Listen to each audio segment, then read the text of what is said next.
क्या भारत पे की 12% क्लब ऐप आरबीआई द्वारा अप्रूव्ड है? क्या P2P लेंडिंग को आरबीआई अप्रूव करता है और आपका पैसा क्या इस ऐप के थ्रू भी उतना ही सेफ है जितना बैंक में सेफ होता है? इन्हीं क्वेश्चंस के कुछ आंसर देखने की कोशिश करेंगे, क्योंकि काफी सारे लोगों ने कहा है कि हमें समझ नहीं आ रहा कि 12% क्लब ऐप के थ्रू जो आप P2P लेंडिंग करते हैं उसके बारे में आरबीआई की क्या राय है। तो सबसे पहले ये देखिए कि आरबीआई के ऊपर आप सर्च करते हैं, अगर हम आरबीआई P2P को सर्च करते हैं गूगल के ऊपर, तो आप देखेंगे कि यहाँ पे peer to peer lending notification आ रखी हैं। कुछ डेटाबेस भी आरबीआई ने बनाया हुआ है कि कैसे इस बिजनेस मॉडल को गवर्न किया जा सकता है। सो आरबीआई P2P को जरूर अप्रूव करता है। उसने कुछ टर्म्स एंड कंडीशंस और कुछ बाउंड्रीज बनाई हुई हैं, जिसके अंडर कुछ एनबीएफसी कंपनीज अपने आप को P2P प्लेटफॉर्म की तरह ऑपरेट कर सकती हैं। अब हम अगर 12% क्लब की ऐप के ऊपर जाते हैं या फिर इनकी वेबसाइट पे अगर जाते हैं और इसको स्क्रॉल करके नीचे आते हैं, तो यहाँ पे आता है अवर लेंडिंग पार्टनर्स, यानी कि 3 कंपनी है जिसके साथ 12% क्लब ऐप कोलैबोरेट करके आपके पैसे का लेन देन करता है। इसको समझने से पहले ये समझना जरूरी है कि 12% क्लब ऐप एक खुद मार्केट प्लेस की तरह काम करता है। मार्केट प्लेस का एग्जांपल अगर मैं लूं तो हम स्विगी का एग्जांपल लेते हैं, जहां पे रेस्टोरेंट से अपने आप को रजिस्टर करते हैं और आप अगर रेस्टोरेंट से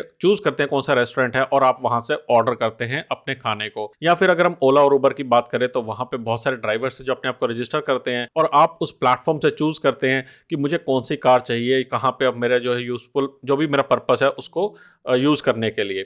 अगर हम वापस 12% क्लब की ऐप के थ्रू आते हैं तो यहाँ पे हमारे पास एंड कस्टमर्स नहीं है, यानी कि जो हमारा पैसा ले सकेंगे वो डायरेक्टली नहीं है, लेकिन जो लेंडिंग प्लेटफॉर्म्स हैं ये आपका पैसा लेके उन एंड कस्टमर्स को देते हैं।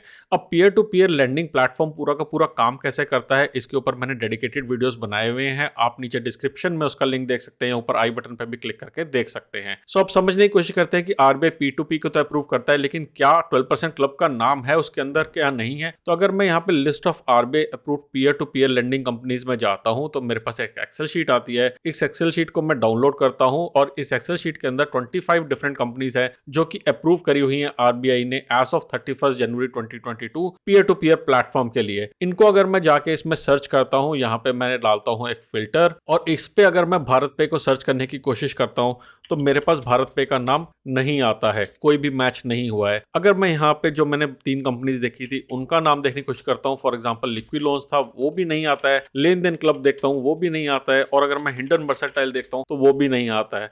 तो ये क्या गड़बड़ है कि वो कह रहे हैं कि हम P2P प्लेटफॉर्म से आपके पैसे का लेन देन कर रहे हैं, लेकिन आरबीआई ने तो इन कंपनीज को अप्रूव नहीं कर रखा है। एक्चुअली में कुछ चीजें हैं जिसका हमें जानना जरूरी है।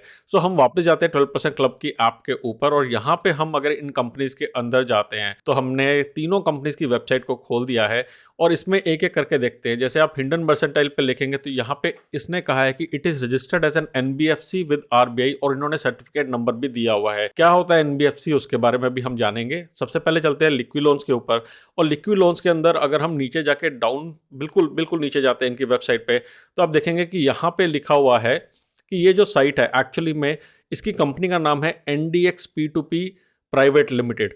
ये कंपनी बेसिकली लिक्विड लोन्स नाम से प्रोडक्ट तो दे रही है, मगर अंडरलाइंग जो टेक्नोलॉजी कंपनी है वो एनडीएक्स P2P प्राइवेट लिमिटेड।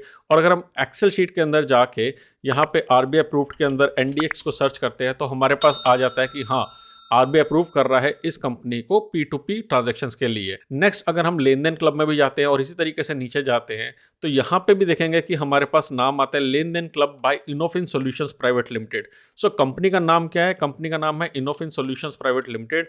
और इसी तरीके से अगर मैं वापस से एक्सेल शीट में आता हूँ और इस एक्सेल शीट में आके इनोफिन सॉल्यूशंस को देखता हूँ तो ये भी मेरे पास यहाँ पे नाम आ जाता है, लेकिन हिंडन मर्सेंटाइल का नाम नहीं था क्योंकि वो P2P की तरह नहीं एनबीएफसी की तरह रजिस्टर्ड है।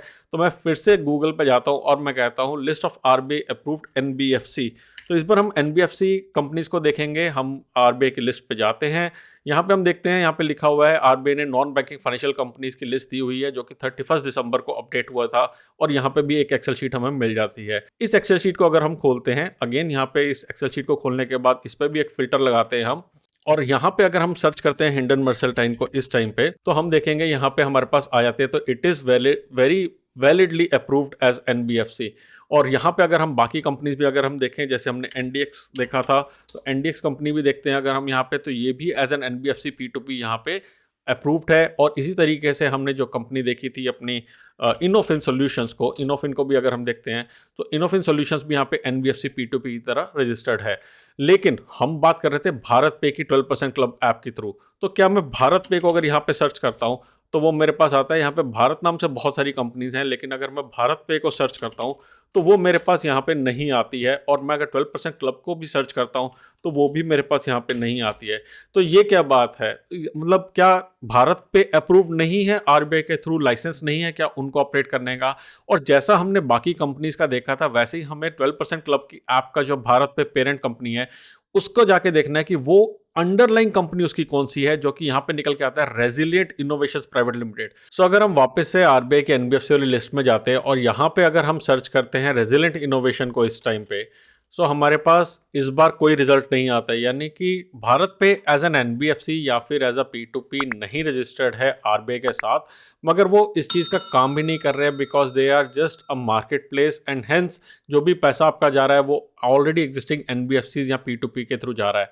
तो भारत पे कैसे रजिस्टर्ड है आरबीआई के साथ, उसके लिए हम गूगल की हेल्प लेते हैं कि आरबीआई पे अगर हम सर्च करते हैं रेजिलिएंट इनोवेशन और अगर हम स्क्रॉल डाउन करते हैं तो हमें दिखता है यहाँ पे कुछ न्यूज़ आर्टिकल्स हैं जो कि इस साल के हैं कि BharatPe gets in principle nod from RBI to operate as an online aggregator. So online payment aggregator का लाइसेंस इनको इस साल मिला है, आरबीआई ने वो अप्रूव किया है। इससे पहले आरबीआई के साथ आरबीआई से इन्होंने पीएमसी बैंक था जो कि Maharashtra and Punjab and Maharashtra bank था, उस कोऑपरेटिव बैंक को इन्होंने टेक ओवर करने की बात की थी कुछ टाइम पहले। लेकिन इनके पास एज एन इंडिविजुअल लेंडिंग का लाइसेंस नहीं है, P2P का लाइसेंस नहीं है और इसीलिए ये एज अ मार्केट प्लेस काम कर रहे हैं। ये खुद पैसे को नहीं दे रहे हैं, ये पैसे का सिर्फ आपको जोड़ रहे हैं जो भी एंड कस्टमर्स हैं, जो भी एंड कंज्यूमर्स हैं इनके, उनके साथ में। आई होप इस वीडियो से आपको इन्फॉर्मेशन मिली होगी कि भारत पे का क्या रोल है, 12% क्लब का क्या रोल है इस पूरे के पूरे P2P लेंडिंग प्लेटफॉर्म के अंदर। क्या आपका पैसा उतना ही सिक्योर है जितना बैंक अकाउंट में है? नहीं, बैंक अकाउंट के अंदर 5 लाख रुपए तक का आपका पैसा सिक्योर रहता है। यहाँ पे P2P लेंडिंग में आपकी सिक्योरिटी होती है 0। ज़्यादा इन्फॉर्मेशन के लिए मेरी P2P लेंडिंग की पूरी प्लेलिस्ट को आप देख सकते हैं जहाँ मैंने काफ़ी इन डेप्थ इन्फॉर्मेशन दे रखी है। अगर ये वीडियो पसंद आया तो लाइक, शेयर और सब्सक्राइब करना ना भूलिएगा और कमेंट सेक्शन में मुझे बताइए अगर आपके कोई सवाल है तो।